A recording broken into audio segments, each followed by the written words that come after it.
think, being real resilient and getting through the struggles in the beginning of what I faced, the challenges to get back on my feet, and, even facing stigma then, and different, I mean, that's not the only challenge, right? But I think that really set me up in position that I'm in now.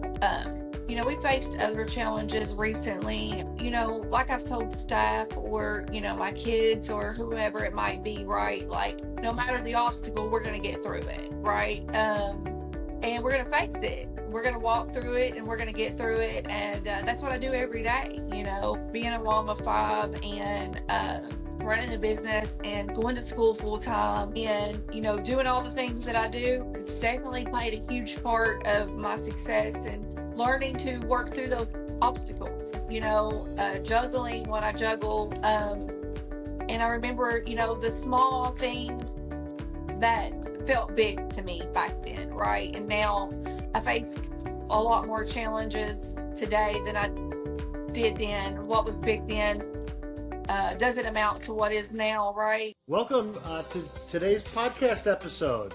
We're really excited to have Brittany Smith here with us. Brittany is the founder of Choose Hope LLC. Brittany, thank you so much for joining the conversation today. It's wonderful to see you. Thank you. Glad to be here. Yeah, it's great. It's great for you for you to be here on this beautiful Monday afternoon, actually, after Derby. Sun is shining. It's gonna be a great week, and I would love, Brittany, for you to kick off by just telling our listeners a bit of your story and background story. I know that you're familiar with St. Vincent de Paul, of course, and we'd just love to hear about your story. Okay. Growing up, I faced, several challenges, instability and exposure to substance use, addiction. For me, it wasn't always easy, but I felt like that those experiences kind of shaped who I am today. I feel like they gave me resilience and a deep understanding of what people go through when they're struggling, And so later on in my life, um, basically went down that path as well. And it led me to, homelessness, loss of my children. Um, and I struggled for some time, and I was very set on this is how I'm supposed to die. This is my end game here. I was lost at, basically completely lost hope of ever being able to truly get back on my feet and gain some stability.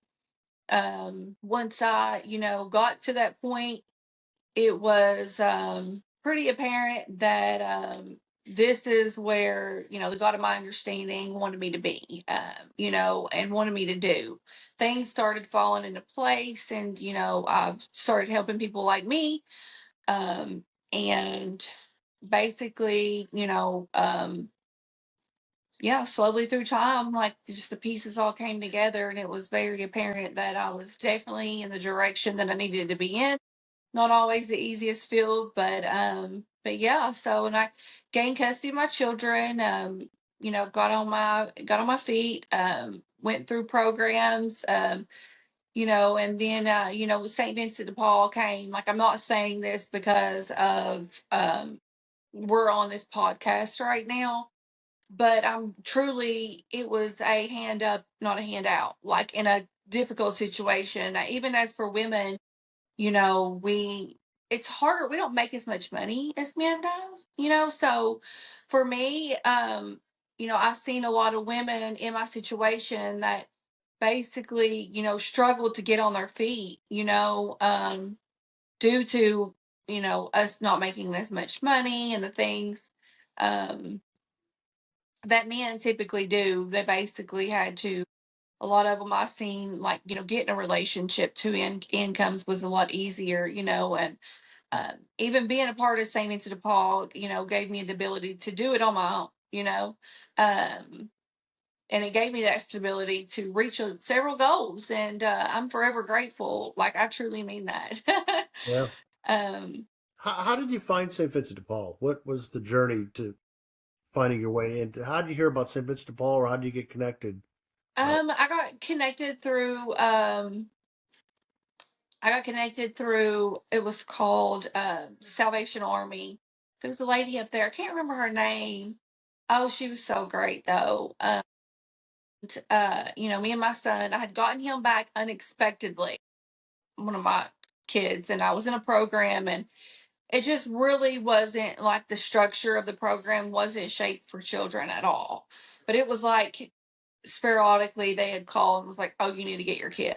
And I'm like, wow. So completely thrown off by it. And so they had told me about, St. Vincent de Paul, and it was for women like me that had been in situations like myself, that had been in, whether it be, domestic violence, substance abuse, mental health, all the things, and then now was basically going to experience homelessness. And so I was at Salvation Army for about 6 to 9 months with my son, and they connected me to um, St. Vincent de Paul. So Salvation Army, we were there, and wreckage of my past too. It was really crazy. I still was ineligible for any food stamp benefits.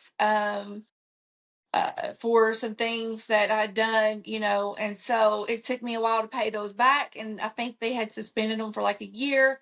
So here I got a kid back that didn't have social security card, didn't have birth certificate, for I didn't have daycare for, so I was out of employment, and no ways to feed him. So that was pretty tough for me. Um, so yeah, we basically, had to use the resources that was there for us. The food lines that they had at Salvation Army, or the food banks, or the food closet. I think that's what it was called. Um, and it took us a while to get in the program there. But they got us in, and then we were able to have more of like our own space, his own room. My other children eventually came, and we got bigger space, and was able to get more stable at that point. Yeah, Yeah, I no, I mean, just give you the time that you need to kind of figure things out. Yeah. You know, yeah, I mean in your time here at St. Vincent de Paul, you were here, I think you said from 2019 to 2021, so a good amount of time to really like you said, reflect and set goals. Was it a lot easier to focus on your future and your goals just because you had the stability and you mentioned the support? Definitely, it was an apartment type setting that I had got, and we had things that a lot of people, face, like, you can get a Section 8 voucher, but, you know, can you how do you afford, the couch? How do you get a couch? How do you get a bed? Um, those things came from, I guess, the thrift store there. And we got the stability of having those things. And it was based on my income. So that was really good. And I think St. Vincent de Paul actually paid for these classes. I got a voucher through you all that gave me a paid, like, I think it was $400 for to go through my peer support classes, lived experience. And that's basically where my journey truly began. I was able to gain employment in the field and get my foot in the door, through that as well. I don't want to lose focus on the question. I kind of lost no, that's the good. No, question. I mean, talking about that program is important because again, it's a journey that you're on, Yeah, for right? sure, for And sure. I think also when you think about that and to see what now out of the challenges that you experience, what you've created with Choose Hope, uh, it's a blessing. It really is.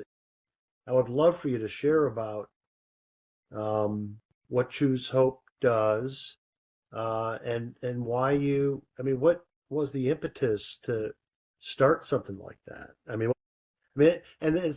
what I love too, and I was looking at the website this morning, and a lot of cool stuff on there, and one of the areas I think it might be within the vision or the mission statement, and you even just said you used the word hope when you were talking a few minutes ago, and on the website underneath hope it says all the good that is possible. Just that notion of kind of removing. I don't know how to exactly say this, but kind of maybe being in a situation where you don't know exactly what's next or what the path looks like, but to remove enough of the fog to be able to kind of keep moving and doing things. And so I love that, the fact that in your hope statement and your vision statement that you say that in terms of all, I guess, to recognize all the good that's possible, right? Now, whether or not it happens or doesn't happen, keep moving, kind of thing. So you created Choose Hope a few years ago. Tell us about Choose Hope, but also tell us about why did you decide to start it?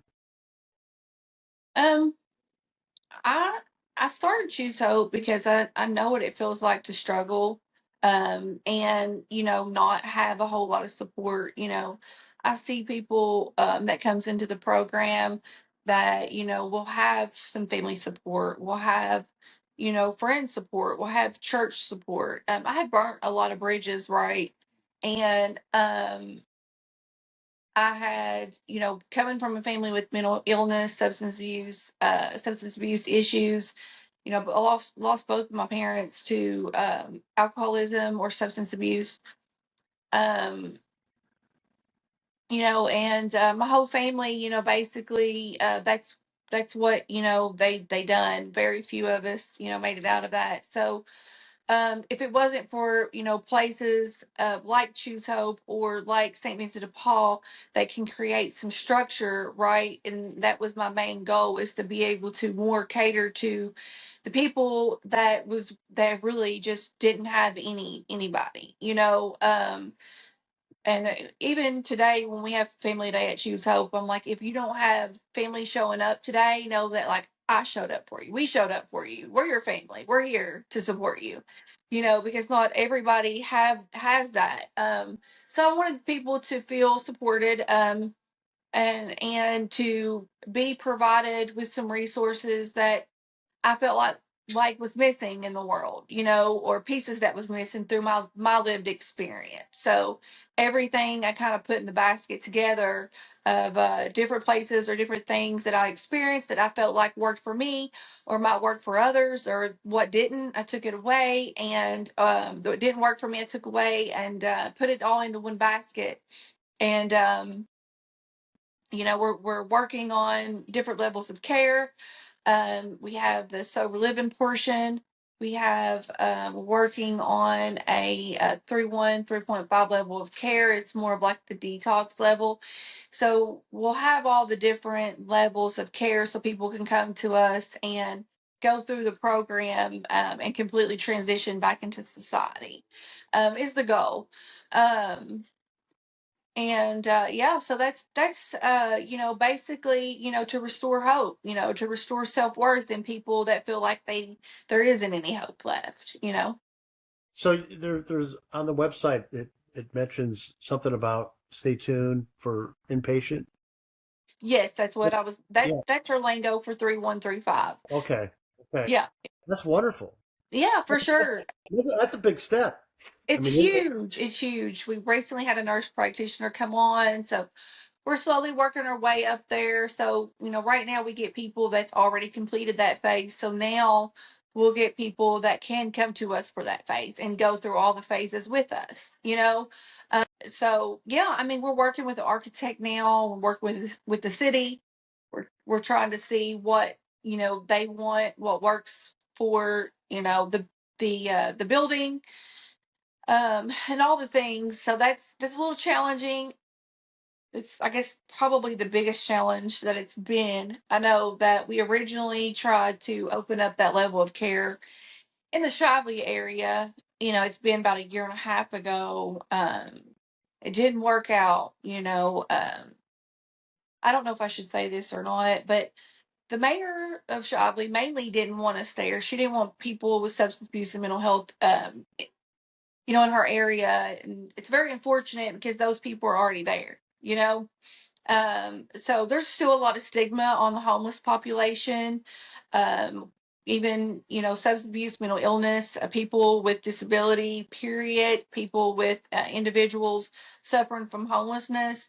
Um, so what would have created help in that area was no longer. She refused to give us a business license. So it's not been easy. Advocacy has basically been a big part of my life too, that I'm learning to navigate in a professional way. um, so yeah, it's exciting though. I guess um, God didn't. That wasn't a plan. It was planned to be in a different area. We've been extremely supported where we are now for the level of care. We've city councilman Ken Harden. I can't think of his last name, but he's even shown up in support. The churches have been supportive next door. So I feel like the timing wasn't right then, and it just wasn't meant to be. But we're super excited about it. We have have a drawing for 16 beds. It'll be 8 women on a female wing and a male wing. And then I have 24-hour care around the clock. And they'll be structured living. They'll get, phone calls. They'll get family visits. They'll get, fed. They'll do group therapy, peer supports. They'll have games, different things of that nature. How you started this? Would you say 4 or 5 years ago? You said, and then how many are you serving?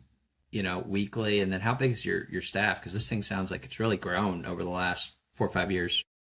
Oh, definitely. It's grown tremendously. Um, I would say our staff anywhere from 7 to 10 right now. And our client ratio, it fluctuates anywhere from 50 to 60, Wow. is what we usually keep. Um, so yeah, it's pretty exciting. We cater towards, women. We have women groups, female groups, and um we cater towards men as well. We started that later. It was first women, then we got a lot of calls for men. Then we noticed the increase of calls for like people with women with or families with children that they didn't have their kids, but they wanted to work toward getting their kids back, or married couples, for better or worse, they wanted to do this together, right? So we were like, okay, maybe we can try to figure out something for them, and in a helpful way, like established, like we have got guidelines with that program. Um, but yeah, and it's been great. It's been great, What you I know. what I love about your story, as you share, is you said it's not been easy to, like, I think sometimes, and maybe you've experienced this, but like when we share stories of those who have experienced homelessness, that we think, well, that was the dark time and now everything is, perfect and sunny and the weather's great, right? And there's no challenges, but you're still facing challenges to this day, right? In terms of your story, but is there some resilience that's been built up over the years for you to just continue to in your journey, in terms of being a businesswoman, being a mom, doing, being faithful every single day, to, your calling? Yeah, Tony, I think you said it very, very well. I think, being real resilient and getting through the struggles in the beginning of what I faced, the challenges to get back on my feet, and, even facing stigma then, and different, I mean, that's not the only challenge, right? But I think that really set me up in position that I'm in now. We faced other challenges recently. Probably couldn't discuss, on a public platform, But, like I've told staff or, my kids or whoever it might be, right? Like, no matter the obstacle, we're going to get through it, right? And we're going to face it. We're going to walk through it and we're going to get through it. And that's what I do every day, being a mom of five and running a business and going to school full time and doing all the things that I do. It's definitely played a huge part of my success and learning to work through those obstacles. Juggling what I juggle. And I remember, the small things that felt big to me back then, right? And now I face a lot more challenges today than I did then. What was big then doesn't amount to what is now, right? Looking back on that. So, uh, it sorry, I didn't want to cut you off oh there. no, you're good. You're good. And you sparked something. I was talking to and I've shared this before, but I was talking to my sister last week, and she's been in and out of drugs since she was 12. She's now 26, 27, and she lives over in California near Los Angeles, and she has been sober for about a year now. And she had a couple of weeks ago got her e-bike stolen, and that's how she gets around, gets to work, and where that would typically, that something like that would draw her back into drugs and kind of going back into that lifestyle. She was able to kind of be resilient and overcome that, and I was just so proud of her for that moment. How did you, I know in whatever level of comfortability you are in sharing this, when did you kind of overcome that kind of lifestyle, and how? Because that's hard. Okay. Yeah, for sure. I think for me, it was truly the rooms of like Narcotics Anonymous, NA. Like, we have anonymity, but I don't mind to break my own anonymity. And that's that program. Working the 12 steps and learning from people that has been in the rooms for 15, 20 plus years, right? Like how they got through it, and those, and learning from their experiences, right?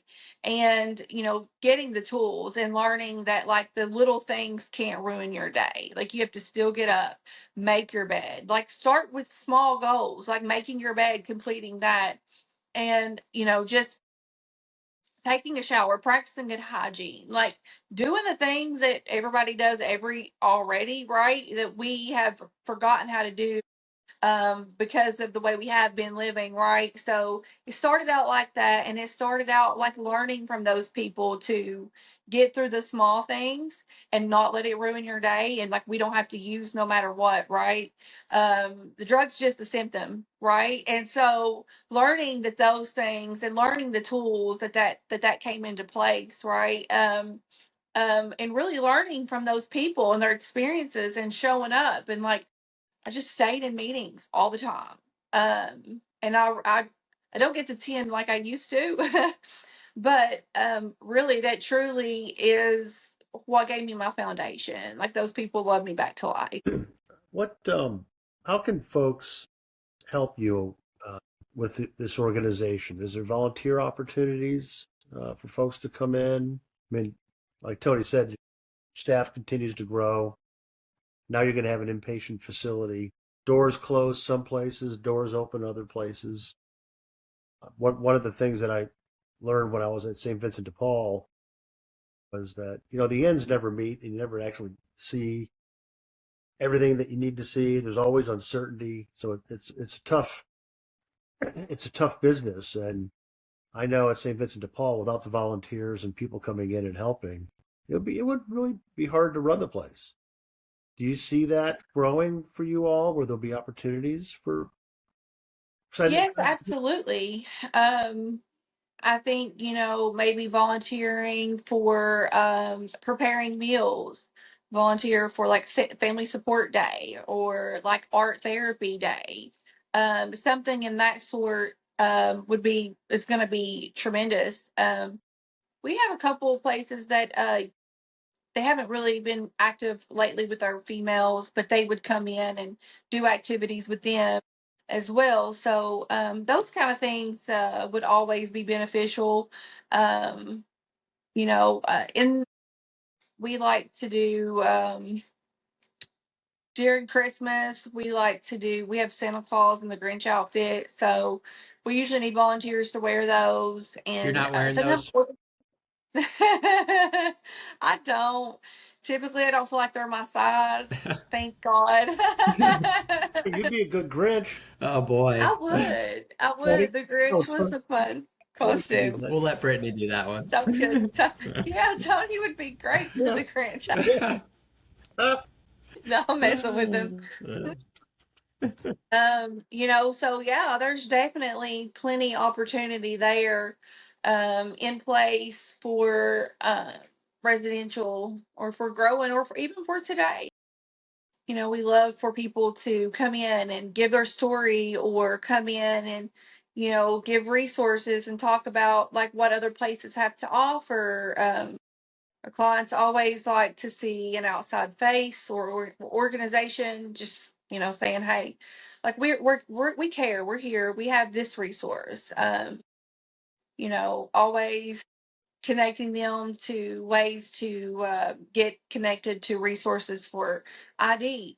It's a big thing. Most people that come, of course, you all probably already know, they come with no identification of who they are usually, so that stuff takes time to get. Birth certificates, social security cards. So um, we do have a case manager, but sometimes, with our clientele fluctuating, sometimes it's hard to meet the need of everyone we support. Brittany, what do you see as the biggest challenges that you got here in the next 12 months? And how can people help? The biggest challenge I feel like we have is,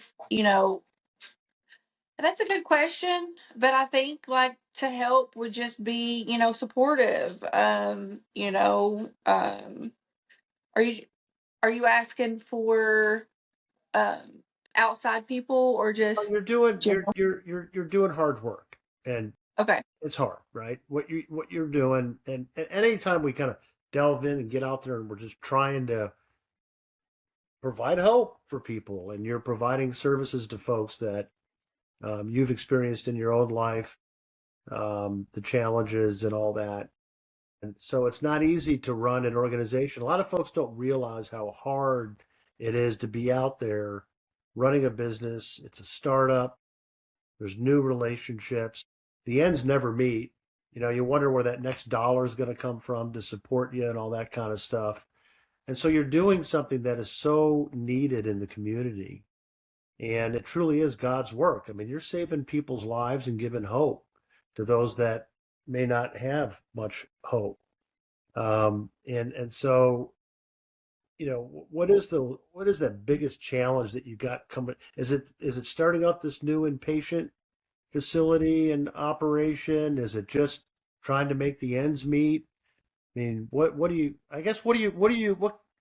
Not to say what keeps you up at night, but what do you think about the most in terms of, oh my gosh, we got to do that. You got to get the team corralled around doing these things. Staffing can sometimes be an issue.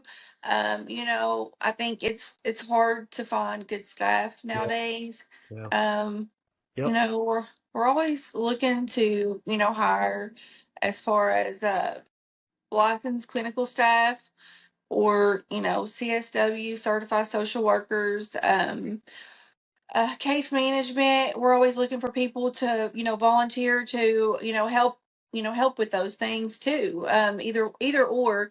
And I think, if I'm completely honest, I think that, just working with the architect and getting the city to agree on what plans we have is probably my biggest challenge now, Right. because Louisville can be very challenging. We've had our community meeting, we got our conditional use permit for the building. So that was a step in the right direction. So this week is like what we'll know. Like, hey, yes, this will work, or hey, this is not going to work. We're going to have you're probably going to have to put in $100,000 sprinkler system. So that would probably be a huge bummer for us as a company.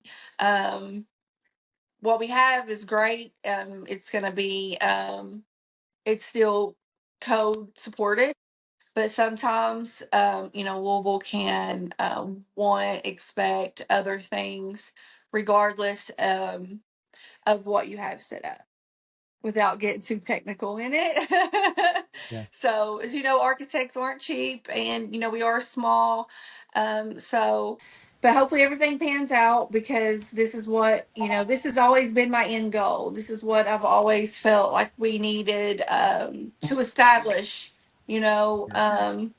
So what I do next with my time, I don't know. I don't Right. know, because I love to have goals. I love to set them. I love to accomplish things. So this has always been like the last thing on my list to do and accomplish. So maybe we can eventually. I've been thinking lately about working with our youth, with all the things that are happening in Louisville. It starts with our youth, right? Something extremely effective. Like for me, I've seen, kids, keep them in sports, right? It keeps them out of trouble. I truly believe that. Like there was a time, like growing up, that I wanted to. I did get to do sports, but when it was important, as I got older, couldn't afford them, right? And my parents, things got real bad. So I think that would have kept me, out of trouble. And so, you know, what can we do to support our youth? Is there a child somewhere that wants to play on the football team that their parents can't afford the TARC buses or whatever to get them there? They don't have a car. Do they can't afford the cleats? Like, what are some things we can do to support our youth, to keep them to keep them engaged together in positive activities? Right. So those kind of things is kind of where I'm going next. I have a huge plan for that. That's just a little bit of it's actually a nonprofit that'll be that I'm actually thinking of next. I've been working on.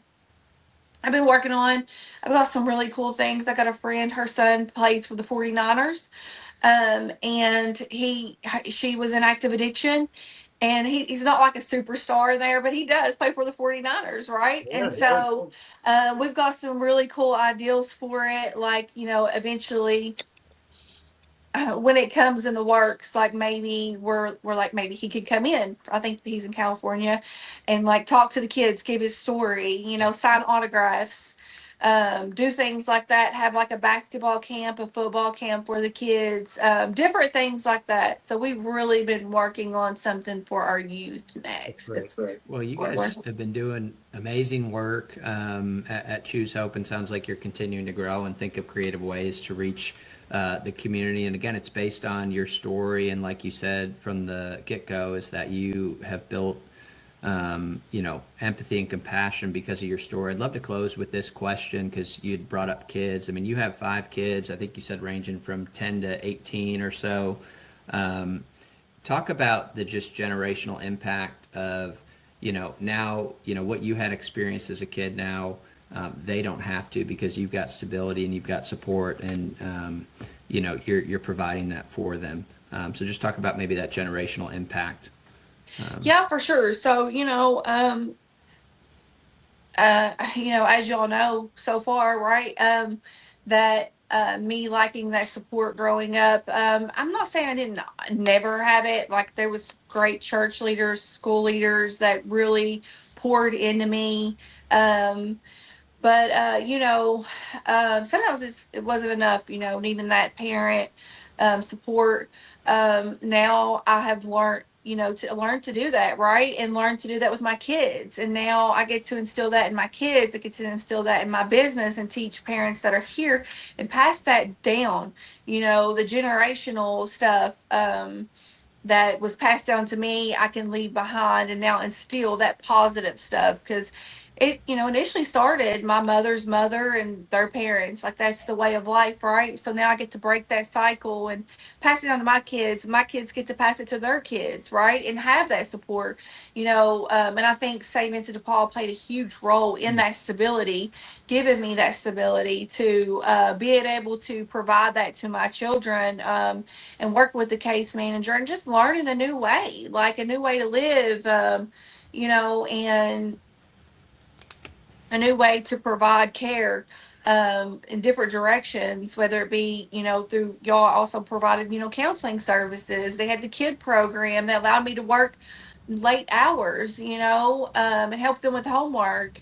Um, so yeah, I mean, I get to pass that down, and now, even employees here get to pass that down to their kids, or even clients, so it was truly a generational change for many people, not just myself, right? We get to pass the baton, if you want to call it.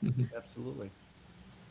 Well, Brittany, thank you so much for sharing your story, and we look forward to watching your organization grow, and I'm sure there's probably a way for folks to go on your website and maybe donate. Okay, yeah, for sure. I don't know that we have a donation link on there, but there is ways to. We have an email. It's admin, ADMIN, at choose hope, CHOOSE Okay. HOPELLC.com. They can email and request that information, and we can email it back. Okay, great. Say that one more time. It's admin, ADMIN, AD. Okay. yeah, at choosehopellc.com. Okay, great. Well, hopefully people will do that and continue to support you, and good luck in all that you do. Thank you so much Thank for, you guys so much. You've been great. thank you. Thank you, Brittany. Bye. See ya. Bye.